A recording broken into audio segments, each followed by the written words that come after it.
so proudly we had the twilight's last gleaming, whose broad stripes and bright stars through the perilous fight. O'er the ramparts we watched were so gallantly streaming, and rugged the monster's stream gave proof through the night that our flag was still there. Oh, sailors that star-spangled banner yet wave,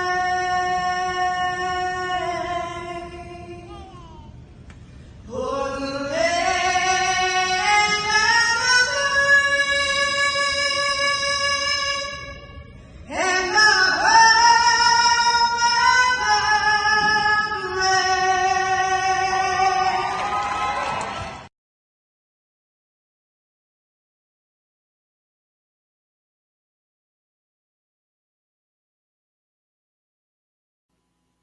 Hey, good evening, everybody. So I am solo tonight. Mike is on his way back home. He said he's going to chime in when he gets here. So you're stuck with me tonight.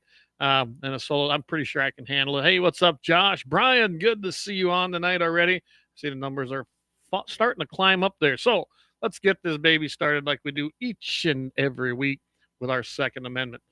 A well-regulated militia, as Kelly says, comma, being necessary to the security of a free state, comma, the right of the people to keep and bear arms, comma, shall not be infringed. And those commas are important.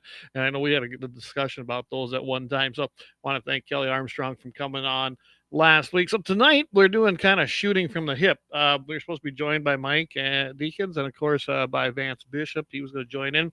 He had some internet issues, so he's not going to make it tonight. But that's okay. We got this thing handled. A couple announcements. JD will be hosting 701 Nation again tomorrow night. He's got a great show for you guys planned. I'm going to put this up here in a little bit. But he's going to have a P-Dog Rifle Steel Challenge recap. I unfortunately could not make that this weekend.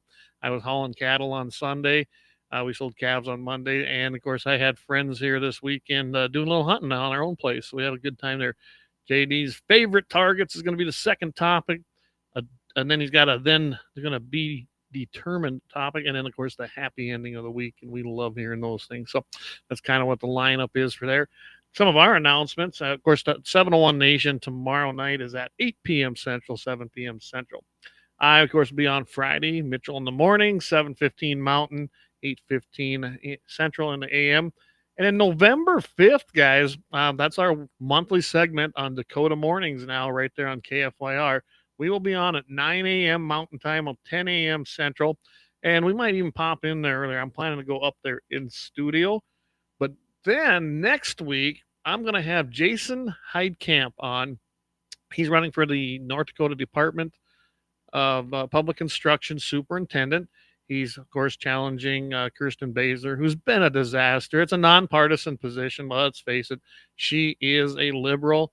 We're going to talk about the Second Amendment, of course, the law that went through allowing school boards to let their basically teachers, maybe resource officers, however they want to handle it, carry concealed in them schools to protect the kids, which is the best way to protect kids. It's just there's no other way to do it. That is the best way to do it.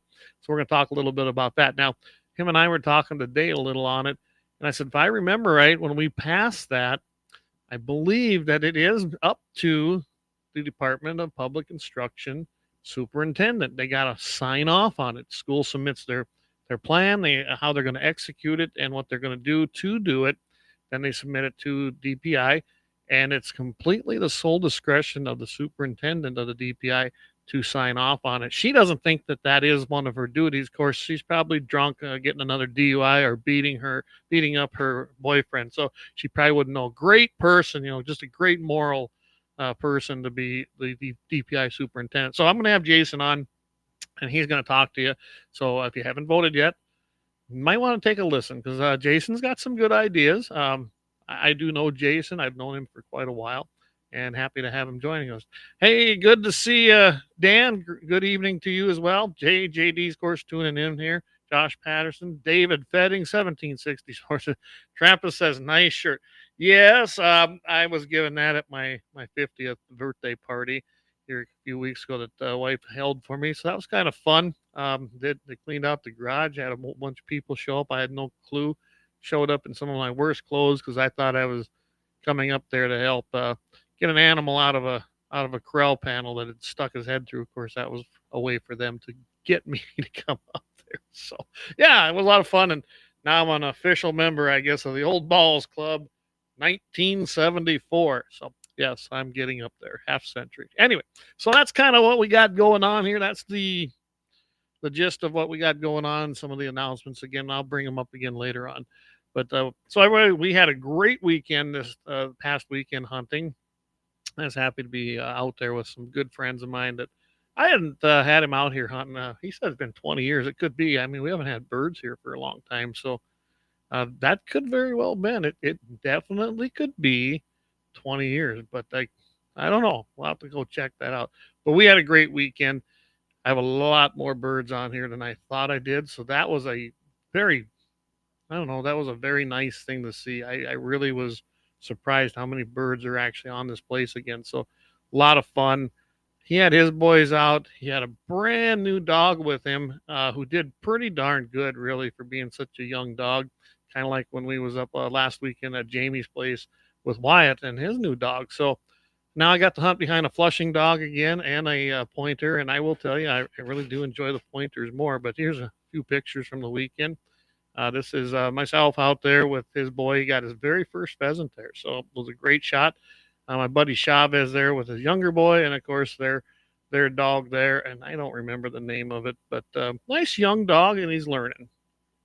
There they just got a nice family picture on our Steinland, and they basically brought in some more birds when they were over there, so that was great to see too. They were able to fill almost a limit of pheasants, and they definitely got a limit of grouse, and had a great time. Got to work that dog and have some really good gunning time in.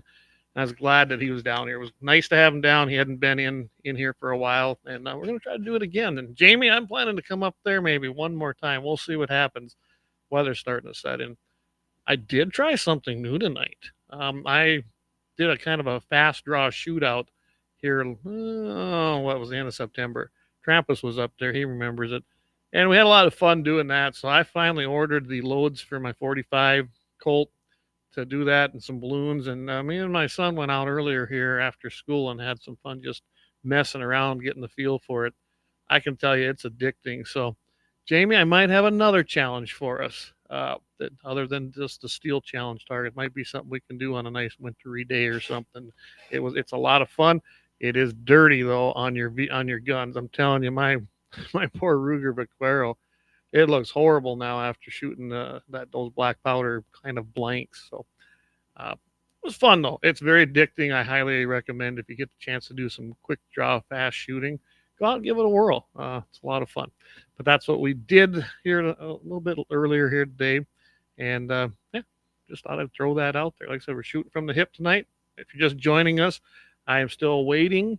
Michael Deacons, he said he's going to try to get on here, and we did not get Vance on here tonight. He had some internet problems. He sent us this deal that said his internet was not working. But I'm going to move into something. So, if you haven't heard, we had another Democrat, actually two Democrats. Why try? You know what? We know where you stand. As a whole, Democrats are anti-gun. The party is definitely anti-Second Amendment. Yeah, they call it gun, safe measures and reasonable gun control. There's no such thing. I don't know about you guys. My rights are not up for discussion. They're not up for compromise, and I am not going to submit. And that is just the way it is, and that is what the Democrat platform is. So you have this guy here. His name is Lucas Kuntz, I believe, Kunce. He's a Democrat from Missouri. He's running for the Senate. He's actually running for Josh Hawley's seat, which, guys, Josh Hawley is a warrior. He's a patriot. I watch a lot of those committee meetings and committee hearings they're having, and that guy is pro gun. There is no reason to replace him, honestly. But this guy thinks he can do better. They went out for a gun range photo op, is what they said. Now, that's generally how it goes. And we've seen how this went with Tim Walz, right? Uh, Tim Walz couldn't even handle his gun. And thank you to Kelly last week. He went ahead and he brought his exact same gun and give a lesson to Tim Walz. I thought it was great. We did get nixed on YouTube immediately. They took our live stream off and eliminated the video. So if you guys haven't had a chance, go over to the YouTube Commie channel. I did put it back up there. I uploaded as a video. I downloaded it, and I have a CommieTube compliance box on there with the hammer and sickle that covers up the gun so you can't see it. So it's kind of funny. But you go over to Rumble, X, any other place you can see it. It's in the full context. But I thought that was kind of funny, and I thought Kelly nailed it. That's the kind of guy Kelly is. Kelly Armstrong is a real guy. He's a real guy who's going to be our next governor. He knows how to shoot. He knows how to operate those firearms. That is not a photo op for him. He's the real deal, and I appreciate that. So, getting back to this story, Kuntz, he wants to take Senator Josh Hawley's seat. They went to a gun range on Tuesday, and he also was joined by former Republican Illinois Rep. Adam Kinzinger, who's not stellar. He's Republican by his name, but that's about all he is. There was even a TV reporter, guys. I'm not kidding. A TV reporter was actually injured during this. Can you believe that? I mean, when does this stuff end? These guys, they want to try to be gun pro gun or try to prove they're pro gun. They're never going to be pro gun because they haven't lived it. They don't live it like you and I do. It's all a show. It's all fake. And I'll show you this. So right here, there it is. See, this was the reporter that he took some shrapnel. They were shooting their AR-15s and other guns so close at steel targets. Now, I don't know. I know some of you guys on here have shot a lot of steel. I know we have. I've got my own targets here. There is some splatter when you hit them. That's the point of that heavy AR-500 steel, not to go through it. And if you're too close and you're with a high-power gun, or as the Democrats say, I mean, come on. They say the AR, Joe Biden, that's the most powerful gun on the face of the earth, according to these guys. So they really shouldn't have been that close. They should have known better. And Brian Warner, he points out, yes, they were basically shooting at arm's length. They really were. I seen the pictures, and it's horrible. It's horrible. They shouldn't have been shooting that close. And they hit a reporter. Now, I don't think he was seriously injured. This guy's supposedly a Marine, okay? And I guess I'm not going to doubt it. He probably is. He should. The whole point of that is he should have known better. He truly should have known better, and there should have been nothing wrong that happened that way. I mean, that was a preventable accident, as most of them are. Now, he also had tannerite on the table, I heard. I guess a company that produces tannerite said, hey, this isn't what we advise. We advise it's 100, or at least 100 yards away, and it should definitely not be on the table where you're firing from. I agree. I wouldn't want it there mixed like that either. It's a lot of fun, but you also have to use some logic, which is usually absent in some of these guys. The steel targets, it says, were around 5 to 7 yards. It probably looked about like that, I guess, from the pictures I've seen. A lot of people pointed out on X that this was just dumb, no gun safety. How can you trust these guys? They want to regulate our firearms. They want to regulate the Second Amendment, but they themselves don't even practice gun safety on the range. So, I can't agree more. It just blatantly shows how inept they are, and they're trying to pander, meaning they're probably in trouble in their polling. Their internal polling shows that, and now we gotta go try this.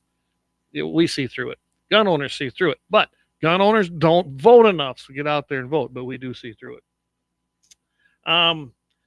Yeah, I was talking about the tannerite thing, and it's basically supposed to be out there 100 yards or so.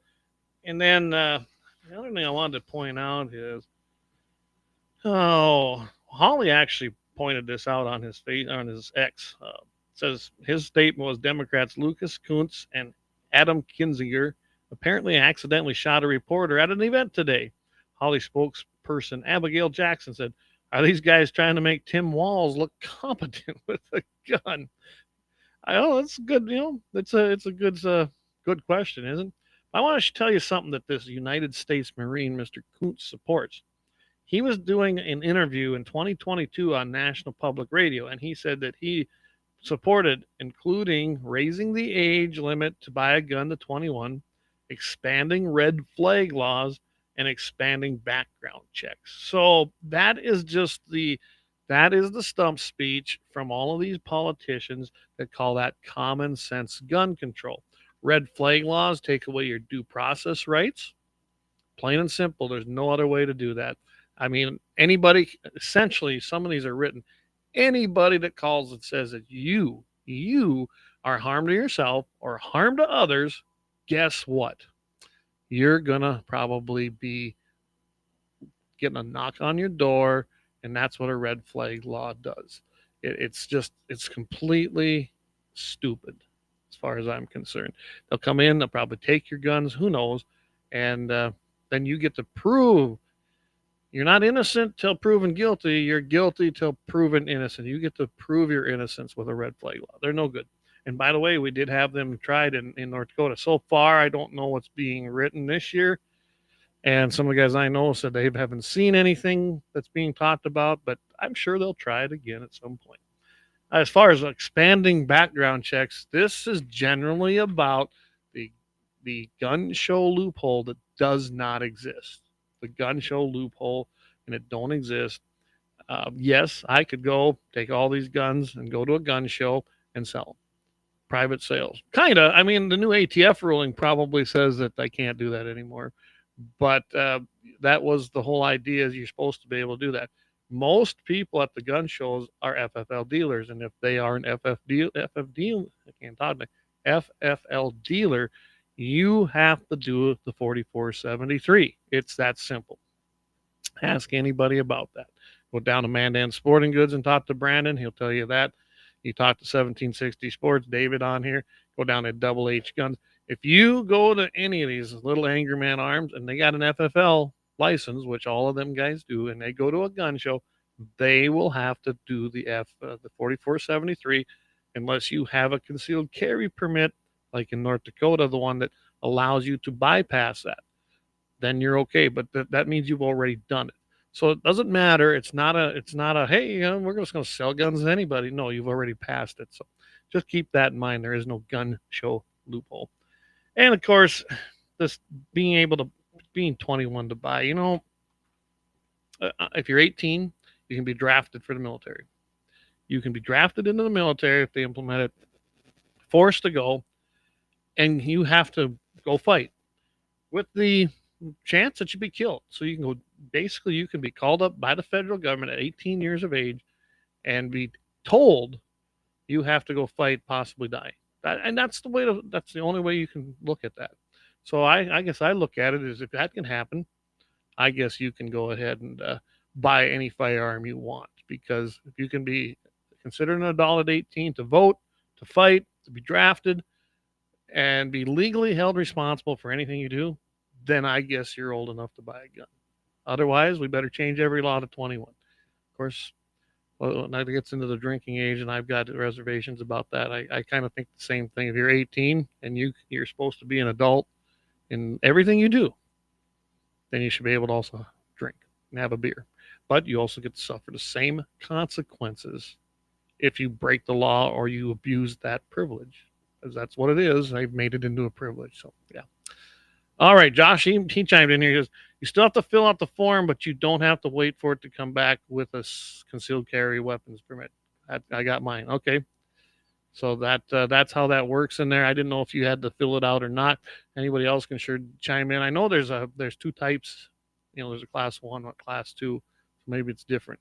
and South Dakota has the same thing now. Of course, both states have constitutional carry. You don't need the permit to carry in the states, but it is it's nice when you go to fill out your paperwork and buy a gun. There's no doubt about that. So we are coming up at 20 after the hour, and we still have no mic, but hey, I got this covered. I think I can talk. I've never had any shortage of talking, so I'm gonna go ahead and save some or go ahead and pay some bills. We're going to go ahead and run one of our ads and thank our sponsors, and we'll be right back. And we'll come back with another subject. I'm from the Athlete's Foot Bandit.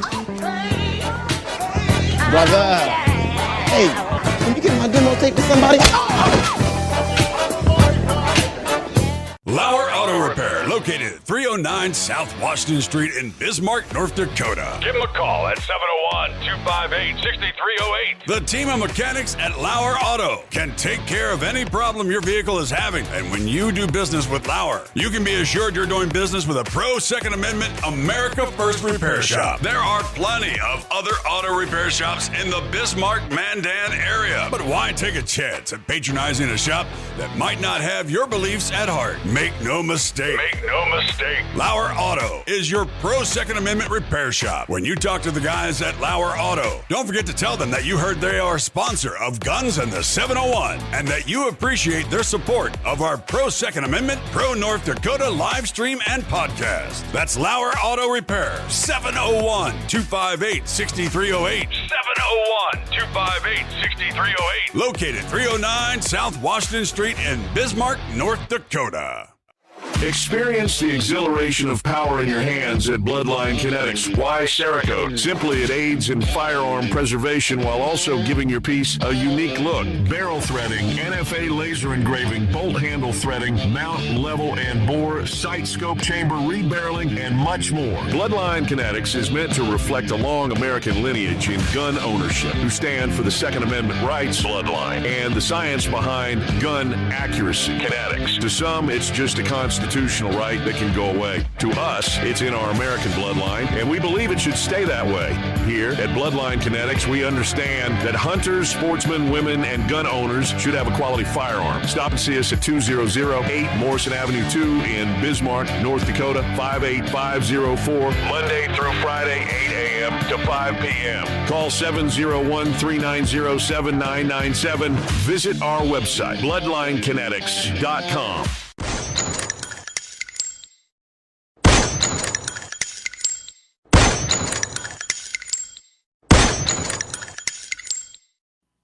All right, we are back. Hey, everybody. So before I go on here, there's some guys chiming in here. So let's get to these here. I'm going to go with, we got Dan and David here. David here, he says, enlisted should have a pass on the age limits. Okay, there you go. And Dan Brown chimed in here. He says, the North Dakota retailer does not have to submit the background check if you have a North Dakota concealed carry. They can if they want.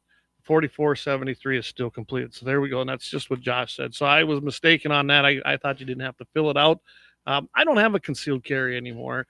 That had to do with a North Dakota, South Dakota border thing. Now that we have our new address, it wouldn't be a big deal to get one. I still want to see the concealed carry license changed to like South Dakota. If you pass the actual background check, you get your concealed carry. It's not a shall issue. It's not a may issue. It is a shall issue. So there's no testing. Now, if you want to get the upgraded ones to do other things, then you can get those. But North Dakota, you still got to take a test, if I remember right, to take any of the concealed carry, to get any of the permits. But I don't think that has changed. But I'd love to see that changed. But I can tell you right now, guys, talking to some of the guys for the legislative session this year, that's not what's going to be priority. In fact, depending on Tuesday, in November on the 5th after the election, if Measure 4, which I do support, by the way, if it passes, that's pretty much what's going to be on the docket, probably consuming most of the legislative session. I mean, there's other things, but I've already been told that a lot of these other bills probably aren't going to be addressed, or other topics, kind of depending on how that goes. And honestly, even if it fails, it's still going to be a big topic, as it should be. I don't know about you guys, but to me, it is an absolute absurdity that I have to actually rent my property from any government entity, and that's what that is. There's better ways to do it. I'm not so sure that anybody's wanting to hear this, but when I did the numbers, I think a 1.5% sales tax dedicated to the replacement of that would take care of it. Let everybody pay. The poor person, the rich person, the landowner, they're worried about these non-resident landowners. Well, when they come out here to hunt, they sure going to hit it then, because they come and spend a lot of dollars to go hunt their land. And I would think that it's going to help the retail market too. I can't understand the retailers, the people selling out there at the realtors would be against this. Can you imagine not having that burden?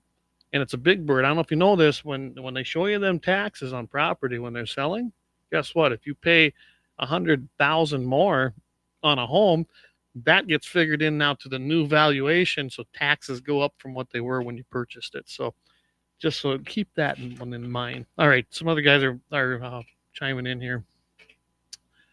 There's a section specific to ATF and the CCW bypass on the 4470. That's from David, and David would know. He is an FFL dealer. So there we go. We might have you back on here, David. We need to. Maybe that's a good topic to have, talking about the CCW. Josh Patterson, Class 2 is an open book test. Class 1 is an open book test and profession. There you go. That's what I thought. And that's fine. I still don't like it. It's my right. I shouldn't have to test with nobody. And that's why when North Dakota, and I've actually had North Dakota legislators tell me, oh, this is a shall issue. Bullshit. It's not a shall issue. It's a may issue. Granted, might be an open book test. You're probably going to ace it. And proficiency test is actually pretty lenient from what I've seen when people take it. That's not the point. We have a Second Amendment right to have it, and I don't need the government's permission. That's why I really fought hard for constitutional carry in this state. We need to tweak that too a little bit, but for the most part, it's pretty good. South Dakota's perfect. It really is. And then you can go on and get your concealed and do the proficiency tests, the ones that will allow you to meet the standards for ATF compliance, essentially for background checks. Just keep that in mind. If you want to keep those, that's fine, but we should have a concealed carry permit that you can get. So then you can use it in other states, that you don't need to take a test and you don't have to take a proficiency test. All you have to do is take the background check and get your concealed carry. That's my opinion, and it worked very well and has never been a problem south of the border down here. Now let's go into the property tax thing. Realtors will obviously see a rise in sales if taxes created hardship, so I can see the position of the bottom feeders. I said, I do believe it will work. I know that it will force the legislature and force these counties to actually do some cuts, which needs to be done, but it's not an elimination, really. I wasn't planning to go down the property tax thing here, but I hope everybody realizes that the fire districts and all these other things, that you can still levy mills for those things, but they have to be specific and they have to have an ending. They're not based on an unrealized value of your property. Mills were capped a few years ago in North Dakota. They capped them, right? So what happens now? Ever since then, every single year, my property, your property, everybody's property goes up in valuation. I mean, in the last 5 years, and it's 5 years because I just went and looked it up. We went from about $4,200 to $8,700, 5 years. And in Sioux County. And when I complain about it, go to their stupid deals that you're supposed to be able to basically at least be heard and maybe get it lowered. Yeah, they ignore you. At least in Sioux County they do. And so tough. And that's the problem with an unrealized, that money ain't in my bank. That's an unrealized capital gain, and you shouldn't be taxed on that. If everyone's fighting that right now. Oh, you can't do that. Well, that's what they're doing to us as property owners. That's an unrealized capital gain because my property is a capital gain. Sell your property once.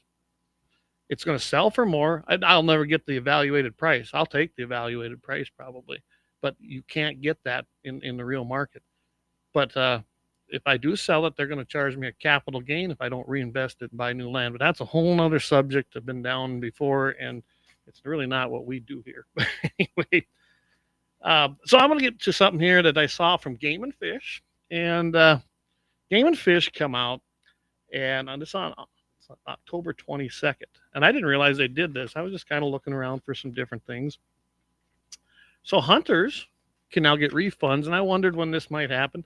I think I've seen a little of this EHD around here. I'm pretty sure that's what took out one of my bigger whitetails, but they came out with an official statement here. It says Game and Fish is allowing hunters with whitetail or any deer gun licenses in several units in western North Dakota the option of turning those licenses in for refunds. Casey Anderson, he's a wildlife chief. He said the decision is based on scattered reports of whitetail deer mortality caused by the epizootic hemorrhagic, I think is how you pronounce that, disease, which is also known as EHD, that began in late August. Hunters with antlered whitetail, antlerless whitetail, any antlered and any antlerless licenses are eligible for refunds in units. So listen up: 3D1, 3D2, 3E1, 4B, 4C, and 4D. Hunters who return their licenses will have their bonus points restored, and if applicable, the same number of points prior to the 2024 deer gun lottery. So 3F2 isn't on there, and I kind of think it probably should be. I'm telling you right now, I've seen some dead whitetails around that shouldn't have been dead. There was no reason for them to be dead. And they were near water, which is also something I noticed the last time this went through. It doesn't seem like it's as strong. There's still whitetails that have come back because we got wiped out here about 2.5 years ago. Some of my nicest bucks just boom. They caught it and they died. I don't think we've had any mule deer. The mule deer have moved in, but I don't think it's really affected those. And generally they'll recover, but most often it's fatal in the whitetail. And like I said, I don't think it's as bad either, but I do think that 3F2 should be one of those units that if you wanted to return your tag, maybe you should. And they released so many tags because this is a CWD unit. Go look at the CWD units and you'll see how many tags they let out. I think they're trying to kill the deer off, hoping that they can get control of CWD, which isn't going to happen. Colorado tried that. Every state's tried that. It doesn't work. And then we can go down we could have a whole show on CWD. And what Game and Fish does versus what other places are doing, especially private deer farms, are two separate things. And follow the money. That's all you have to do.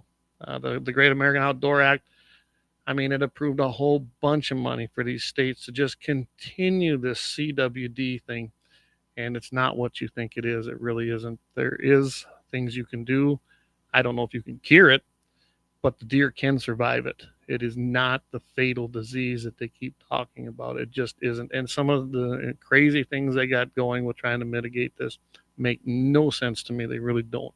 So anyway, so getting back to the whitetail thing, they compared this to the previous years, said the outbreak appears mild and less extensive, but it is possible that some hunters could notice an impact on a localized area. The department staff is going to continue to monitor these reports and determine if a license and additional units should become eligible for refunds due to EHD. Well, that's good, but we're getting pretty close here. It's already October 23rd. It isn't that far away to the opener deer season, so they better reevaluate that pretty fast, really. They said that landowners, if they want, they should report any dead deer along with photos, if possible, to the department through an online wildlife mortality reporting system, which I'm not going to do. I will call them and talk to them. I'm not getting on their damn websites. I'm so sick of that stuff, too.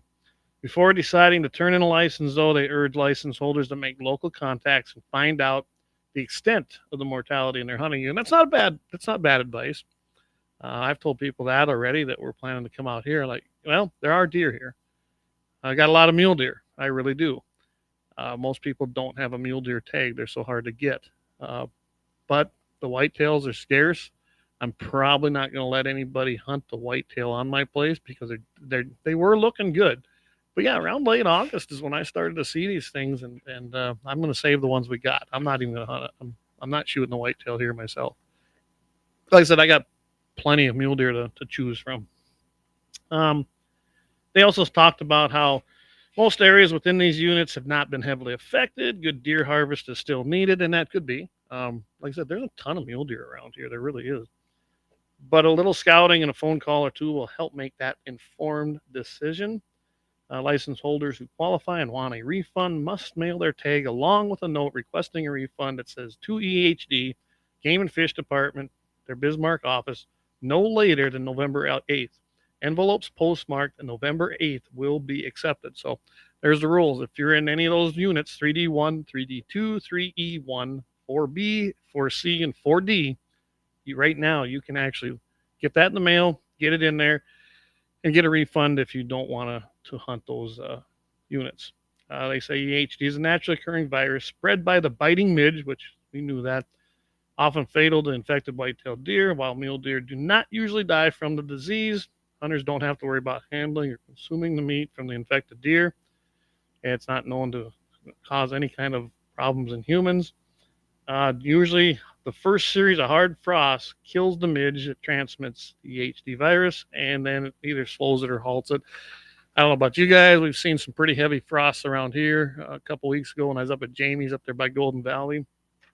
Pretty rough. It really was. It was pretty hard frost up there. So hopefully it wiped it out. I know last night was a hard frost here, and we're supposed to get down to 28 tonight. So hopefully that'll help that out as well. That's my hope for it anyway. I don't know if anybody else is seeing those things, but I've seen a few dead whitetail around here. I know I showed that on the program here, about a month ago. I found a really, really nice one still in velvet. It was real shame, really, because that was a damn nice deer.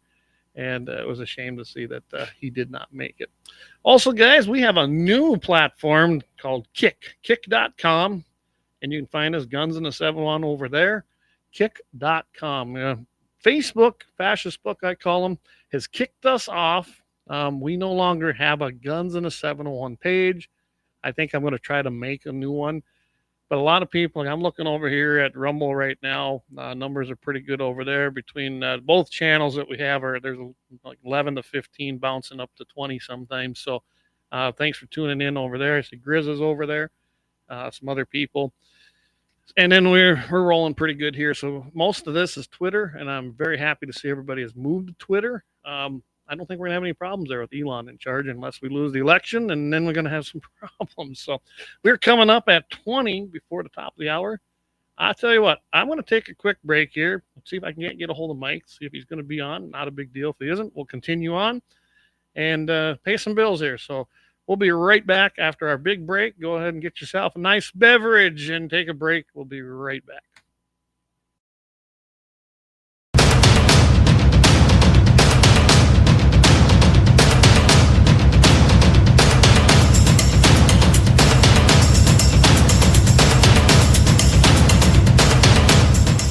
Lauer Auto Repair, located at 309 South Washington Street in Bismarck, North Dakota. Give them a call at 701-258-6308. The team of mechanics at Lauer Auto can take care of any problem your vehicle is having. And when you do business with Lauer, you can be assured you're doing business with a pro Second Amendment America First repair shop. There are plenty of other auto repair shops in the Bismarck-Mandan area. But why take a chance at patronizing a shop that might not have your beliefs at heart? Make no mistake.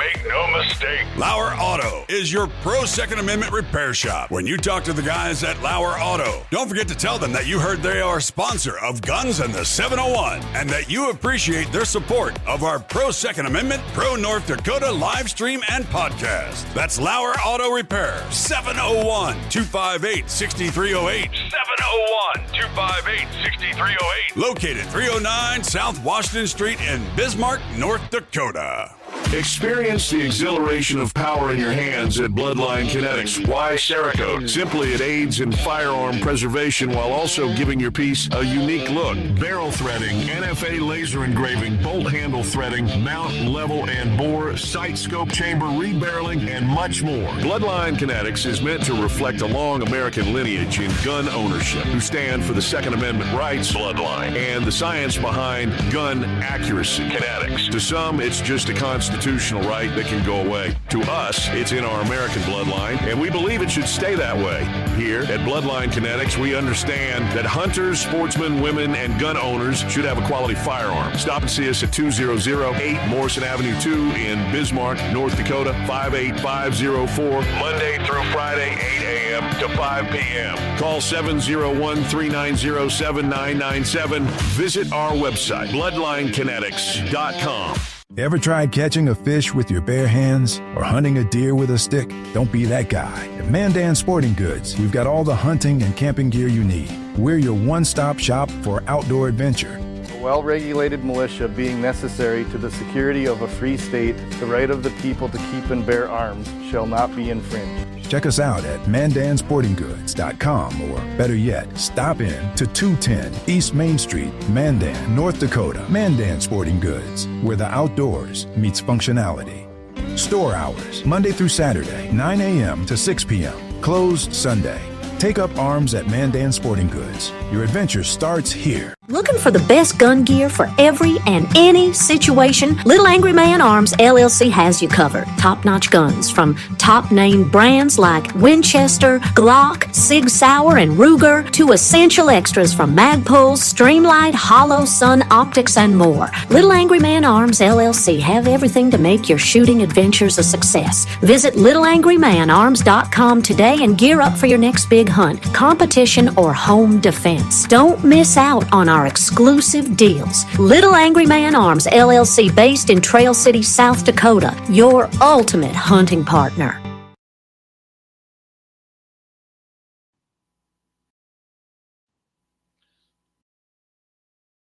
Firearms at Bismarck's Double H Gun Shop. With a wide range of products from handguns to rifles, we cater to all your shooting needs. We are your local gun experts. Not only do we sell firearms, reloading supplies, targets, and whatever your heart desires, but we also have a ton of knowledge and answers. We shoot, we hunt, we compete, we reload. It's been the Howard's way since 1976, and we ain't fixing to change anything. Visit our website at hhgunshop.com to browse our inventory. Double H Gun Shop, Bismarck's best new and used firearm reloading supply, gunsmithing, and sporting goods store. Double H Guns. Double H Guns. 1021 South Washington Street, Bismarck, North Dakota. Call 701-223-4888. All right, we're back after I hit a bunch of buttons and I messed up. So I'm not used to it. Usually I got someone talking with me, and then I go ahead and do the background stuff. So, all right, another topic I found out is if anybody's not been paying attention, the advisory board meetings are coming up with the Game and Fish. Like I said, I thought I'd try to do something a little different here tonight on my stuff, that when we were going to do our shoot from the hip program, but I thought, let's keep it North Dakota, because that's basically what was my thought. So I got this at the advisory board meetings. They've come out, and that's basically where they host the public meetings. They're supposed to be kind of a liaison between North Dakota Game and Fish and the hunting public and the landowners. That's kind of how this is supposed to work. Does it? I don't know. Maybe. When I look at how it's actually been set up, I'm not quite sure that it really does what it's supposed to. But we'll get to that here in a little bit, because how that board, how they arrive at getting those members, to me is like, really? Yeah, that's kind of canned in my opinion. All right. So, what they've got is they got their district meetings coming up. District 1 hasn't been set yet, so that's going to be determined soon here, I imagine. But District 2, for everybody listening on the podcast, this might be a little boring, but that's Bottineau, Burke, McHenry, Montreal, Pierce, Renville, and Ward counties. It's going to take place October 30th, so that's coming up here in a week. 7 p.m. Location is American Legion Memorial Hall in Rugby. The host is the Barton Sportsman's Club. And you can go ahead and hop online at North Dakota's Game and Fish website, and they've got this on there, and it's got all the contact information. The advisory board member who is for that area is Travis Lear from Velva. District 7, that's my district: Burley, Emmons, Grant, Kidder, McLean, Mercer, Morton, Oliver, Sheridan, and Sioux counties. It's a huge, really, district, really. And they're going to hold it. Go figure. They don't give a crap about us down here. They really don't. November 4th at 7 p.m. Central. Location, Game and Fish main office, I suppose, because they're in Burley County. But No, they don't pick a place that's centrally located. Hell no. Why would they do that? No, they're going to hold it. I mean, for me, it's a 100-mile drive. I want to go to it. And I'm on the border down here. Really, anybody who's over here or even farther to the west over here, if you get to the western edge of Sioux County, it's over 100 miles. But, who cares, right? Anyway, it's going to be there. It's being hosted. Their host is the Dakota chapter of Pheasants Forever. And you can contact the advisory board member, Jody Summer of Mandan. So as you can see, our District 7 thing, even though all these counties are listed, it mostly is dominated by Bismarck and Mandan people who are in charge of it, running it, and doing it. That's just the way that is. I looked them all up, and that is what it is. District 4 consists of Grand Forks, Nelson, Pembina, and Walsh counties. They only got 4 counties. Anyway, November 6th at 7 p.m. The location is UND Gorecki Alumni Center. The UND chapter of Wildlife Society. I don't know. That's a new one to me. I really don't know what. If they're hooked up with Wildlife Federation, then it's not good, guys. The advisory board member is Carissa Dawns. And, it's kind of interesting here. It says Michigan. Don't know. Is there a Michigan, North Dakota? That's a new one to me, too, if there is. Anyway, and then you can contact Susan Fleggi. District 3 meeting is coming up. That's Benson, Cavalier, Eddy, Ramsey, Rolette, and Towner counties, November 12th at 7 p.m. And that's going to be held up there in Devil's Lake at the LRSC room, College Drive. I don't know where that's at, but I imagine those people do. Host is Devil's Lake Tourism. Your advisory board member is Edward Dosh. That's who the advisory board member. That's one of those 8 members. District 8, Adams, Billings, Bowman, Dunn, Golden Valley, Hettinger, Slope, and Stark counties, November 19th at 7 p.m. That's Mountain Time, everybody, because it's being held in Bowman at the Economic Development Corporation building. You can contact the advisory board member, Rob Brooks, and he's out of Rame. So I imagine he's one of the landowners or ranching farmer guys that's part of the, that's one of the prerequisites, 4 from that, 4 like that, and 4 from bona fide hunters and sportsmen. We're going to get into that. District 6, Barnes, Dickey, Foster, Griggs, Logan, Lamar, McIntosh, Stutzman, and Wells counties. This is going to be November 26th at 7 p.m. It's going to be at the VCSU Rhodes Science Center in Valley City. The host is the student chapter there of the Wildlife Society. I'm going to have to look this Wildlife Society thing up to see who they're actually with. It makes me, whenever I see stuff like that, yes, I'm very, very skeptical. Dan Brown says Michigan, North Dakota is west of Grand Forks. There you go. I had no clue. So I learned something tonight. Thanks, Dan. I didn't know where Michigan was. Michigan to me is a state. So I learned something new. There's a Michigan, North Dakota. Anyway, the District 6 meeting, you can contact your advisory board member, Cody Sand, out of Ashley, or, of course, Bob Anderson on here. District 1 is Divide, McKenzie, and Williams counties. Well, we know where those are. Those are up there north by Williston, Watford City. And that's the one that's to be announced yet. So the advisory board member is Bo Wisness. He's from Keene. But they don't have any information yet, and I just took this off there today, so that is what is out there right now. That's your advisory board meetings coming up, starting October 30th and going in through November. Now, what I learned from this is that the advisory board is, of course, split into 8 districts, so there's 8 members on this board. It is set by North Dakota Century Code, 20.1-2-23. And it falls under the Game and Fish Director, right, which right now is Jeb Williams. This is part of his duties to oversee this. The Game and Fish Advisory Board is an appointment, and here's the qualifications and term as set by Century Code. State Game and Fish Advisory Board consists of 8 members, 1 from each of the following districts. Of course, we just went through all those districts. There's 8 of them, so there are 8 members on the board. Here's what I found very interesting. I was like, how does a guy get on these boards? 4 members must, and this is how it reads, 4 members what we got here? David says one of the largest winning North Dakota lotto tickets ever sold was sold in Michigan, North Dakota. Never claimed. Wow. I really, guys, I had no about that Michigan, North Dakota. So like I said, look at there. I'm learning all kinds of things. And then we found out there was a millionaire there and they never claimed it. That's a shame. Anyway, so getting back to this, 4 members must be bona fide farmers and ranchers. That is the exact wording. And 4 members must be bona fide sportsmen. Now, I wish I had a call in part for this, and we've messed with it. We just haven't got it working correctly yet. Because I'd love to hear from you guys. What does your definition of sportsman mean? I mean, seriously.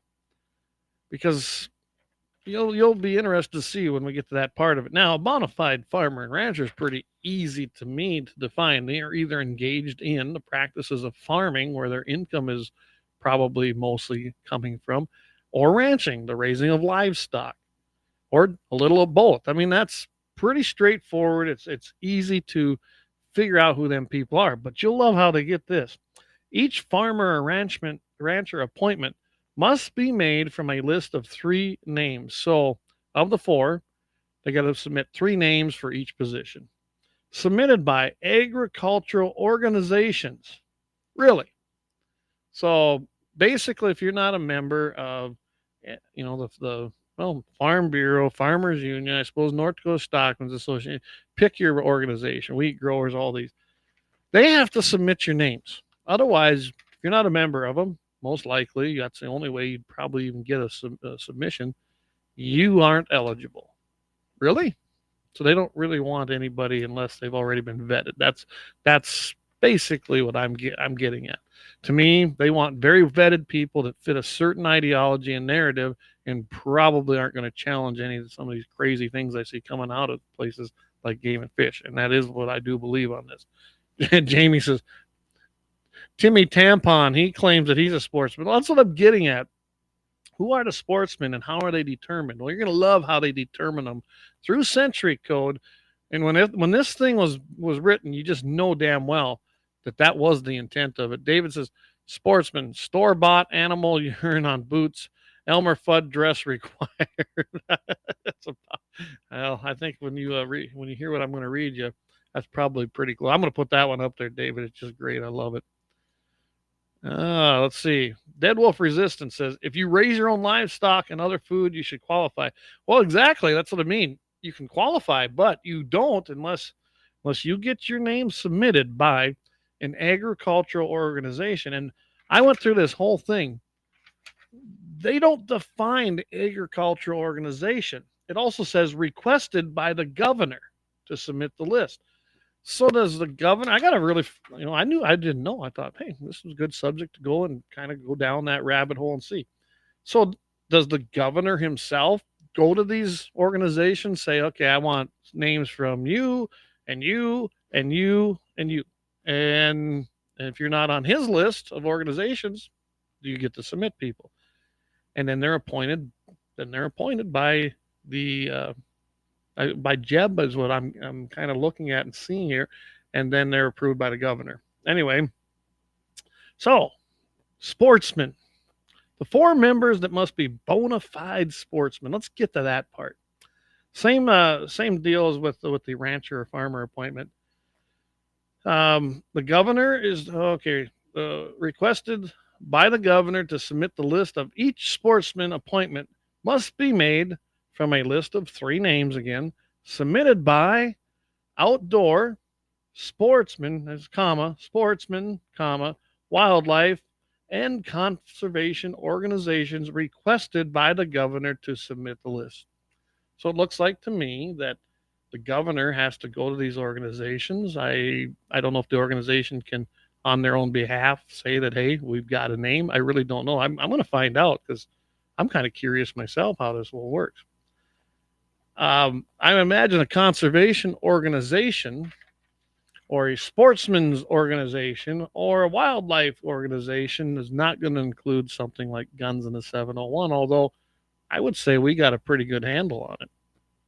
I would consider us into sportsmen, because I would imagine that shooting, I would hope shootings included in that. Otherwise, we're missing a whole group of people, and that's shooters.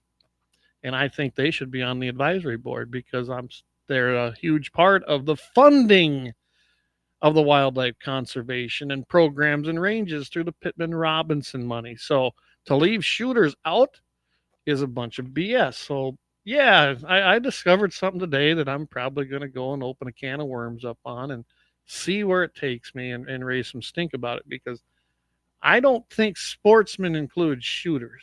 I really don't. Not in the sense we're thinking. Conservation organizations. So who are they? The PETA?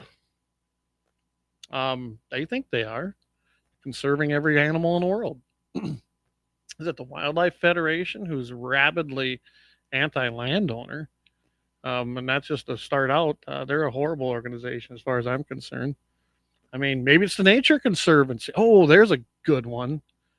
They don't like us. They don't like hunters. They definitely don't like the Second Amendment. And they love to wrap your land up. They try to swindle people out of their land and sign easements that are perpetual. And you can't even put a post in. And trust me, I've read some of those leases. They're horrible. Watch out for Nature Conservancy. This is what I'm getting at.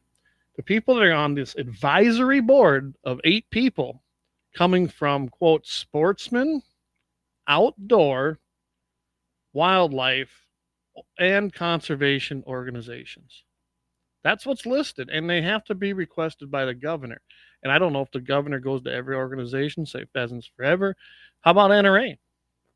How about the Friends of NRA? I think they'd have been a great one, but I never heard of it. I mean, really, think about that. All right, Dead Wolf Resistance. He says, I'm right there with you. Yeah, I mean, I think we're being underrepresented. I would put money on it. I bet you shooters are not included in that. I really would. I've never heard of any shooting organization ever being part of that. JD, he chimed in here. He says, Mixed Tavern and Zap has a big sign out front that says Sportsman's Welcome. Yeah, I saw that. I guess Game and Fish could just go in there and pick a few out. You know what? There was 6 of us at the table the other night, a couple weeks ago. I think we had it covered, didn't we? We just needed 2 more from there. And I'm a bona fide farmer rancher, right? According to their qualifications. I just this just bothers me. And the more I looked into it, it bothered me more because it's exactly what I figured. It was. I was like, oh, how do I get these people? They put on these advisory boards.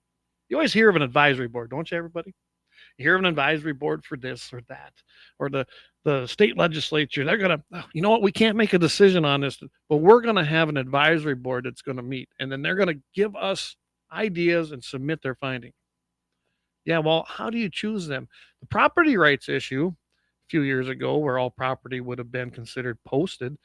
Yeah, it included ranchers, all right. It was North Dakota Stockmen's Association who that's how they came up with electronic posting, which was not the point of what we were trying to do there in 2019.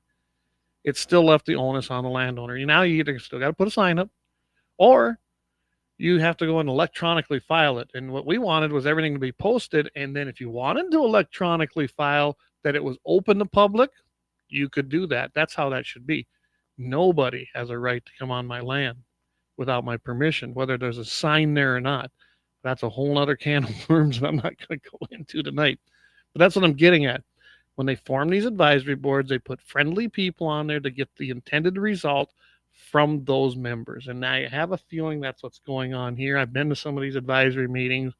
They did hold one in Elgin one year. I see it's at Game and Fish. So I'm giving them a lot of grief about it, but most of the time it's in Bismarck for our district. They didn't like the last one in Elgin because people like me showed up there and asked them real questions. And then they're going to live stream it. Piss on that. I'm so sick of that crap. It's ever since China virus, everything's now Zoomed or live streamed, and you can attend our meeting virtually. No, get your ass out there, get in your vehicle, drive out and meet the people. It's way different. When you got a bureaucrat sitting there from Game and Fish, he's talking into a camera like this, dictating, and he don't care. He can't see you, and he really don't care what he says. When you're face to face with people, it's a different story. And I think we need to get back to that contact. By the way, when you do that, you might be shocked there at Game and Fish when you send your people out there. They might actually make some friends. They might get more information than they've ever had just by making that personal contact that they all brag about you should do when you're asking for permission to hunt. Why don't they practice the same thing they're preaching and get out there and meet the people face to face at these meetings rather than doing it virtually? And granted, they're doing one in person 100 miles away in Bismarck. So anyway, I just, I don't know, this just got under my skin when I started looking into this. So here's some of the rest of it. Um, the list will be approved by the governor. There it is. Appointments are for a term of 4 years and from the first day of July of the year of expiration of the basic term and until the successor has been appointed and qualified.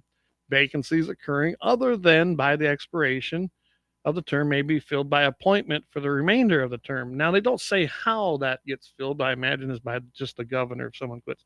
No member of the board may serve longer than 2 full terms, so 8 years. So they implemented term limits on themselves a long time ago.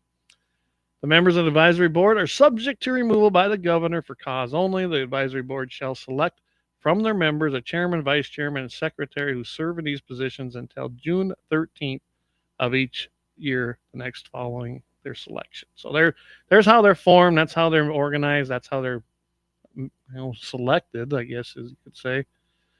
Dead wolf resistance. I'm putting myself in a timeout now. Okay. They can be compensated per diem $62.50 for each day of service in going to and attending and returning from a meeting. And I ain't got no problem with that. A lot of these things they do get that, and that's fine. Meetings and duties. Each board member is supposed to hold a public meeting at least twice each fiscal year in the board member's respective district, which is what's happening, making presentations and determining the needs and opinions of those interested. Board shall then meet at least twice, and they'll take the advisory and give it to the game and fish and blah blah blah. There's a whole bunch of stuff in here. You guys can go on and look it up. It's all under basically Century Code 20.1 -02, and then that's where everything is laid out as far as the duties of the head of the game and fish, which is right now Jeb Williams, and then this is a part of their duties is the advisory board. I just thought that was an interesting thing. I saw the meetings were coming out. I've been to some of them. They didn't really mean a hell of a lot, and I wanted to know how this comes about. So now I want to know more. Am I out of line here? I don't think so. David says the virtual is to censor comments from non-approved comments. I think what you're meaning there from non-approved comments. Yeah, I think you're right. I think that's exactly the intent. I think the intent is, like I said, I can remember one in Elgin because I went to that one. I can't remember one anywhere else down in here, in this area. Maybe New Leipzig, but not since I've been here. I've been on this place for 26 years, so not in my 26 years has there been anything closer, as far as that goes. Now, did they have one? Maybe Selfridge, maybe New Underwood. Where would they? At St. Anthony, that'd probably be in there. That's Morton County. Well, so would New Salem. So I don't know. Maybe they've had some up in there. I don't know. If anyone knows, let me know. But in the 26 years I've been on this place and been in North Dakota, I've never seen the one except in Elgin, and they've never been back. And I'm telling you, when we showed up there, there was some pretty big issues going on. Property rights was one of them. And of course, that CWD, there was just a ton of issues going on from a lot of different people. That's when they were also trying to talk about maybe they were going to do away with the gratis tag, or they were going to change the rules of it. And that really had people fired up. I can tell you that it was not a friendly crowd to game and fish. And that game warden who attended up there, and I'll give her credit, she took it. But it was not a pleasant night for her. Some of the people I feel got out of hand at that, and they were reprimanded by others in the group. It was a very heated and contested meeting, and I think that stems from being ignored. A lot of those subjects had been going on, been ignored by game and fish, and people had enough. So then when the advisory board had their meeting, they let her rip, and they really did. I mean, that place was packed. So I go to these meetings. I think it's probably good. I know that Daryl talks about them on the show on K-Fire. I think it's a good thing to go to them and be heard in person, though. The worst thing that they can do is tell you to shut up or tell you need to get out. But I wouldn't be afraid of that. I've never been afraid of that before anyway. So I don't know. What do you guys say? Got comments on that? You got some thoughts on that? I wish I had the telephone thing. I wish I could bring you guys on and say, hey, let's have a live interaction thing here. Maybe we'll get to that at some point. I know I've been looking at it. It's not as tough as I think it is. It's just getting all the things in place. Hey, Rumble guys, I'm just checking over there. Thanks for tuning in. Twitch, I don't know who our Twitch listener is, but thanks for tuning in. That's kind of funny to me. Tomorrow night, okay. JD's got tomorrow night. I'll also be covering the NRA grades for the North Dakota's federal candidates, and I will include any districts somebody wants to know about in the chats. There you go. We don't really have anybody in District 31 because it's not our year, so we don't have to worry so much about that. It should be even years, I believe, this year, but I don't remember. To tell you the truth, coming up. Or is it odd? Ours will be up next year, I believe. I know that the grades on, on all of ours in our district are pretty good as far as that goes. Even Don Shively, who I got no use for as a senator in my district, but on the Second Amendment, he does real well. He really does. He even did real well on property rights. He's horrible on homeschooling and an array of other things, but on those he was just fine. I will give him this, and I'll give him some credit.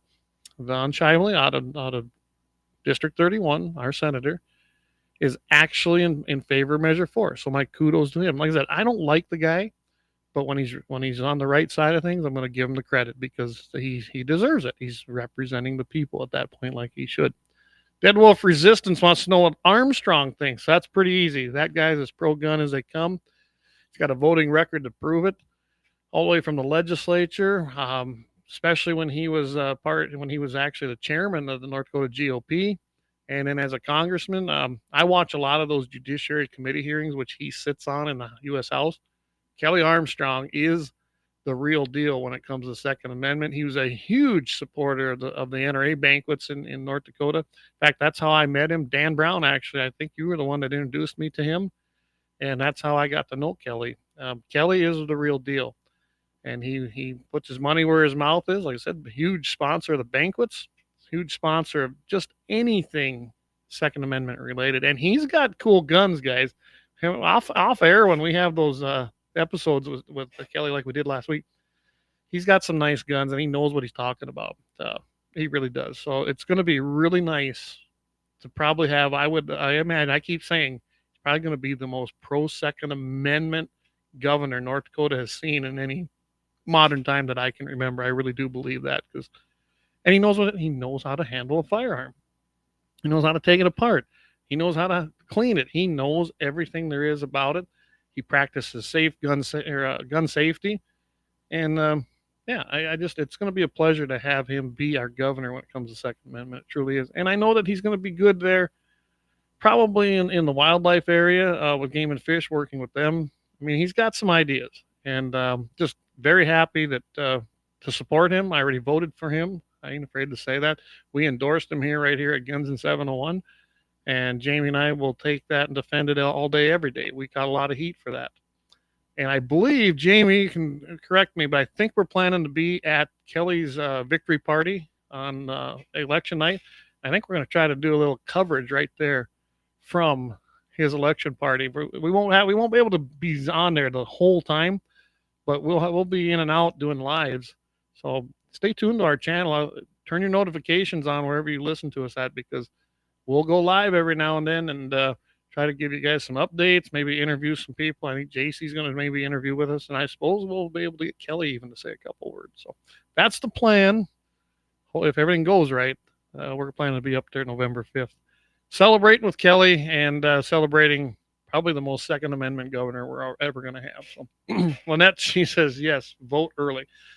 That's what I've been telling people too. When you look at what happened in North Carolina, guys, and I was never, and I don't want to see this early voting. I think we need to do away with it. But this time, when you see what happened in North Carolina, it's a good thing they did.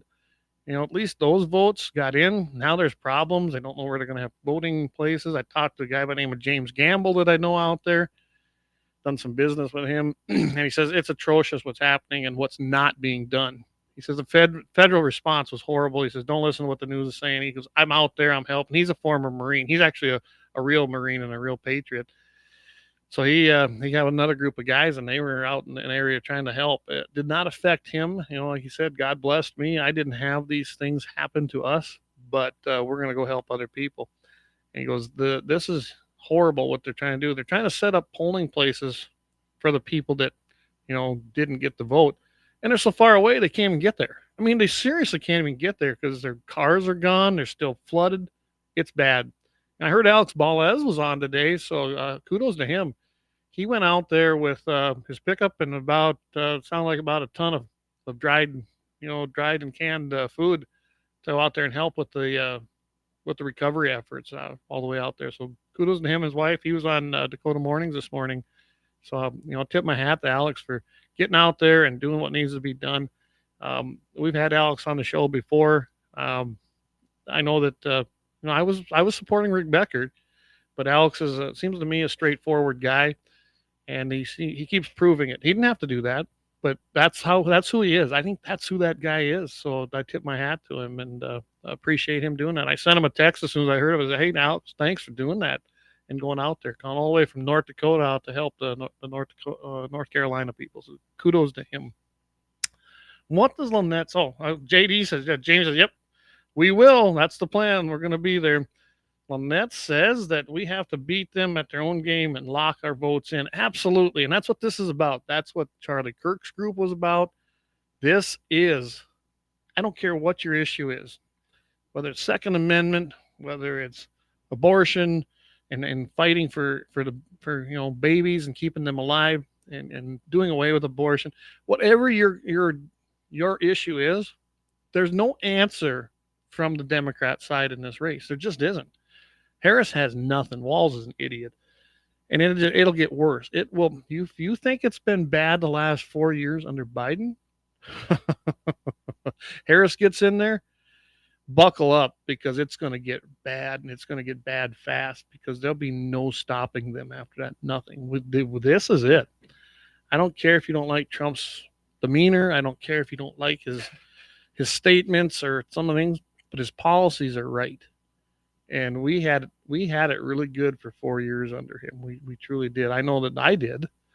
And now I'm pretty, that's why I sold my calves, honestly. I mean, I did well on them. I think if I had kept them, I could have done a little better, but I'm telling you, I didn't want to have those calves, because if the election goes bad on November 5th, every market is going to see a huge, huge deficit.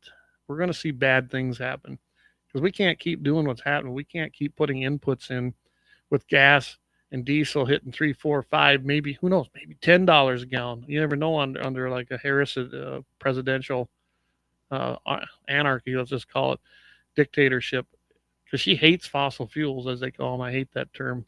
I'm telling you right now, you better get prepared. We want to pray for the best and hopefully the worst doesn't happen, but be ready. Always be ready, because this election is that important. So get out there, vote now, vote Trump. I don't care what you do on the rest of the ticket. I say vote Armstrong, but for sure. But get out there and vote, and throw these bums out. Throw these communists like Harris out on their butt.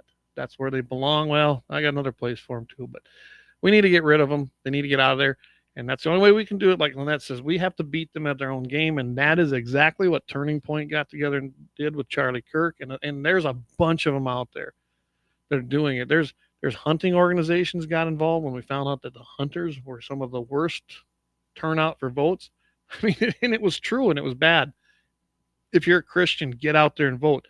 Christians are a very large voting bloc that doesn't vote. And I didn't realize that. So hunters, sportsmen, shooters, if you love the Second Amendment, get out there and vote.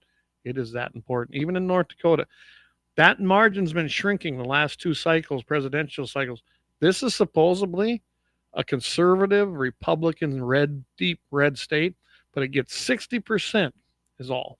60 to 62%, 68, depending on the election you look at, for the Republican presidential candidate. That means we have 30 to 40% that are voting Democrat. That's not a good thing. And that number, that gap gets smaller. We should be like this. We do not want Democrat policies. We can't have them. They're not right for us. They're anti-gun especially, and they will not do us any good. So we got Dead Wolf Resistance. He says, what if all history on the somehow on with Tim Pool, look it up. I'll have to go look at that. I don't know what you're talking about on that one, but I'll go check it out. All right, guys, we're gonna take our last break. I have a happy ending of the week for you, and you know what's cool? Is it's from one of my commie companies of the week, or its involvement with that. So it's even better yet, as far as I'm concerned. So we're gonna take our last break, then I'll be back. We'll do a happy ending, do a few announcements, and we're gonna call it a show. Remember, keep your powder dry, everybody. All right, here we go. I'm from the Athlete's Foot Foundation. Brother. Hey, can you get my demo tape to somebody? Lauer Auto Repair, located at 309 South Washington Street in Bismarck, North Dakota. Give them a call at 701-258-6308. The team of mechanics at Lauer Auto can take care of any problem your vehicle is having. And when you do business with Lauer, you can be assured you're doing business with a pro Second Amendment America First repair shop. There are plenty of other auto repair shops in the Bismarck-Mandan area. But why take a chance at patronizing a shop that might not have your beliefs at heart? Make no mistake. Lauer Auto is your pro Second Amendment repair shop. When you talk to the guys at Lauer Auto, don't forget to tell them that you heard they are a sponsor of Guns and the 701 and that you appreciate their support of our pro Second Amendment, pro North Dakota live stream and podcast. That's Lauer Auto Repair, 701-258-6308. 701-258-6308. Located 309 South Washington Street in Bismarck, North Dakota. Experience the exhilaration of power in your hands at Bloodline Kinetics. Why Cerakote? Simply, it aids in firearm preservation while also giving your piece a unique look. Barrel threading, NFA laser engraving, bolt handle threading, mount, level, and bore, sight scope chamber rebarreling, and much more. Bloodline Kinetics is meant to reflect a long American lineage in gun ownership, who stand for the Second Amendment rights, Bloodline, and the science behind gun accuracy, Kinetics. To some, it's just a constitutional right that can go away. To us, it's in our American bloodline, and we believe it should stay that way. Here at Bloodline Kinetics, we understand that hunters, sportsmen, women, and gun owners should have a quality firearm. Stop and see us at 2008 Morrison Avenue 2 in Bismarck, North Dakota, 58504, Monday through Friday, 8 a.m. to 5 p.m. Call 701-390-7997. Visit our website, bloodlinekinetics.com.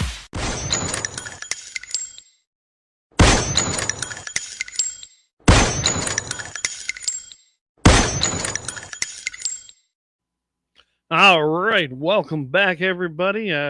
Just got everything ready to roll here for our happy. I have got to find the video we made for that. I do not have it on my new computer, so I'll have to get that up here. Hey, Jamie, I know you're listening. I did talk to my nephew, and we're going to put together a computer for you. So just keep that in mind. We're going to get one put together, get it priced out, and it doesn't look like they went up too much. So we're going to get you a nice supercomputer like I got here and help you out. All right, everybody, since I don't have a happy ending intro like I used to, here we go. There we go. There's our happy ending. Coming up tonight is our Amazon driver delivers fatal shot to suspect, or as we like to call them, scumbags, in failed carjacking attempt. He's not really a suspect anymore, is he? I mean, he's dead, so he's guilty. I mean, that's already been decided. So this happened in Cleveland, Ohio, which, you know, Ohio's been doing some good things. Of course, our vice president candidate is from Ohio, and I know that their gun laws have been improving quite a bit over there. So anyway, here we go. A scumbag is dead following a failed carjacking attempt involving an Amazon delivery driver in Cleveland. Now, we all know that Amazon, this isn't the first time. There's one took place in their parking lot here about a year ago that we did. Amazon's not a friend of us. He's not a friend of us as patriots. They hate this country. They love the money. They love the cheap Chinese goods. But Amazon is no friend of the Second Amendment. Well, their drivers aren't supposed to be carrying either, but it just seems like they keep having to defend themselves. Anyway, we'll get to this and then we'll talk about it. But Amazon was my commie company of the week one week. This incident took place. It was about 4 o'clock. So 4 o'clock p.m. is not exactly dark. It wasn't in the middle of the night or anything like that. Around on a Saturday, and then it quickly escalated into a violent, as they put it, I love how they write, a violent scene, according to the Cleveland Division of Police. During the attempted carjacking, well, I guess you could call it that, but it turned out it actually happened. The scumbag reportedly approached the Amazon delivery driver. Then he attempted to seize control of the vehicle. Shots were fired during this confrontation, leading to the suspect driving away with the Amazon vehicle. So the suspect, or scumbag of the week, he actually got a hold of this guy, got a hold of his driver. Now, I looked for more information. I didn't find a whole hell of a lot on it. I found a couple of people that evidently took some pictures. Looked like this guy drugged the Amazon driver out of his car. And it sounds like he was a private contractor. So there's a little bit more to this. But anyway, shots were fired. It led the suspect to driving away in the Amazon vehicle. But however, the stolen vehicle crashed shortly. I wonder why. And basically, the emergency medical crews, they arrived on scene and pronounced the scumbag dead. So he got the vehicle. He evidently got the guy, the owner, out. The owner shot him. He didn't make it very far, kind of like a lunger, when we take a lung shot, it makes a little ways and then tips over. This encounter also resulted in some collateral damage as a bullet struck a resident's car, and the resident actually had some photos of it that she put up on their local media. So I went and looked at the local story. Yeah, just evidently there was quite a gun battle, I guess you could say. Amazon did respond, though, to the event, and here's what they said. This is quote: "We are saddened to learn of this tragic incident and are working closely." What's so tragic about it? I mean, it would have been tragic if the innocent guy, which would have been a driver, would have something happened, but the scumbag died. So I don't know if it's that tragic. And it's got another scumbag that ain't going to rob anybody. Anyway, we are saddened and we're working closely with law enforcement as they investigate. It's important to note that Amazon drivers, often classified as independent contractors, may drive their own vehicles depending on the program they are enrolled in with us. There is no current indication that this driver that was involved will be terminated. And although Amazon typically does not authorize its drivers to work while armed, well, we knew that. That's why I said they were my commie company of the week one week. Amazon does not. I like how they worded that. They don't allow it. They forbid you if you're driving one of their vehicles. There's a lot of companies that do that. I know a lot of people ignore it. UPS drivers can't do that. Did you know that? I know several of them. They are not. It's actually grounds for immediate termination if they get caught. Even though UPS drivers have defended themselves, there's been plenty of stories, and they usually get terminated. So think of that. You get terminated for breaking their stupid rule, exercising your Second Amendment right to protect and defend your life, and you do it. You save their trucks, you save their items, you save the packages, but yet you get terminated because you did the wrong thing. So, but anyway, so I wasn't even able to get a name on this because it's a pretty new story, evidently, and I do not have the scumbag's name, but he now has assumed room temperature and will no longer carjack anybody. And that's our happy ending of the week for this week, October 23rd. All right. So JD, he's just chiming in here. He says, "I'll be at the inner bank with this Friday. If you see me, stop over and say hi. Feel free to buy me a drink." Oh, the NRA. He's going to be at the NRA banquet. There we go. I mean, he sent a new one. So he's going to be at the Friends of NRA banquet. That's coming up in Mandan, North Dakota. I believe they're holding it up there at the Baymont now. That's the old Seven Seas. I don't know which room they're holding in. Jamie, you'll have to let me know what's going on with that. If you need information, you just hit NRA, friendsofnra.org/ND and look for Mandan, North Dakota. I still remember that from all the days. It's friendsofnra.org and just hit /ND. It'll take you right to the North Dakota spot. And you can find all the information you need. Probably still even get tickets online for Friends of NRA right there. And I think they call theirs, what is it? Rough Rider chapter, I believe.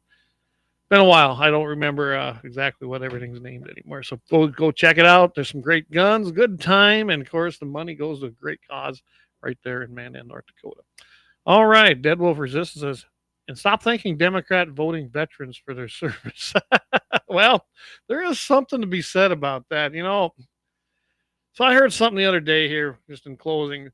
I keep hearing it. Hey, get out and vote. Everybody, it's your right. Go out, make sure you vote. No, I don't go along with that. I do not tell everybody to go vote. If you're informed and you know what you're voting for, please go vote. Okay. And to me, if you're not a constitutionalist, then you have no business voting, because that's what this country is. It's a constitutional representative republic. We need to restore that. That's what you need to vote for. I don't care if you vote if you think that other than that. Plain and simple. I don't urge you to vote. I'm not going to help you vote. I'm not going to encourage a moron with an ideology that is more reminiscent of Marxism or communism to go vote. You can go pound it. Sure as hell, I'm not going to give you a ride, and I'm not going to help you. But if you're a constitutional representative, republic ideology minded person, believes in the Second Amendment, God in this country, I'll do everything I can to help you get there, because that's what we are. And if you don't like that way of life or our form of government, leave. Get the heck out of the country. All these celebrities that say they're going to leave if Trump wins, please let us know. We'll help you. We'll help you pack, help you get out of the country one way, can't come back. Also, renounce your citizenship. That's what you need to do. Plain and simple. If you don't like this country and the way we are formed with our rights and the way the government's supposed to operate, leave. Get the hell out of it. And I hope Trump really follows through on all these illegal aliens. Yes, that's why I said it. They are illegal. They are a threat to this country. They're a threat to us. They're a threat to our way of life, and they're definitely a threat to our constitutional rights. Deport them, as many as we can. Are we going to get them all? No. I guarantee you we can find a bunch of them. And there's a bunch of them in Bismarck. I've seen them.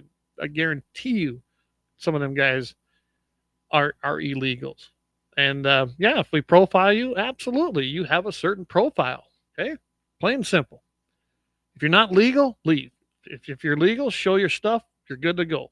No problem. So with that, that's all I have. Again, tomorrow night, don't miss 701 Nation. It's right there at the bottom, right there. JD's favorite targets. Of course, he said he's going to be covering some other things. Happy ending of the week. I'm telling you, you don't want to miss this episode. I know I'll be tuning in. Who knows, Jamie? I might just hop on and bother you in the middle of the show or something. But anyway, you don't want to miss 701 Nation, episode 24. And the P-Dog Rifles Challenge went great. Eric Newman, I think, was the only guy that hit it, which did not surprise me. Eric's really good. And Gunner joined him, his son. I wish we could have been there, but it was a pretty busy weekend here. And we had a lot of fun hunting. And of course, Sunday I was hauling calves and could not make it up there to the challenge. But I'll make the next one. I guarantee you I'll be that one, because I don't think I got anything that pressing going on anymore. So for the rest of the year, hopefully. With that, everybody, thank you for tuning in. I appreciate it. Don't forget to go and stop by our sponsors, Mandan Sporting Goods, Lauer Auto Repair, Bloodline Kinetics, Double H Guns, and Little Man Arms, LLC. Go and check them out. Support them. Thank them for doing what they do and supporting us. And let them know that you heard it here in Guns in the 701, so that they know that their word is getting out there as well. With that, everybody, keep your powder dry. Have a great rest of the week. Don't forget, again, 701 Nation tomorrow night. It's going to be at 7 o'clock Mountain, 8 o'clock Central. Of course, Mitchell in the morning, 7:15 in the a.m. Mountain Time, 8:15 Central Time, right there on K-Fire. And, of course, check out iHeart.com. That's where our podcast is, and you can find us anywhere you get your podcast. Appreciate everybody tuning in tonight. God bless America. Keep our country free, and don't forget to keep your powder dry. Catch you all next week.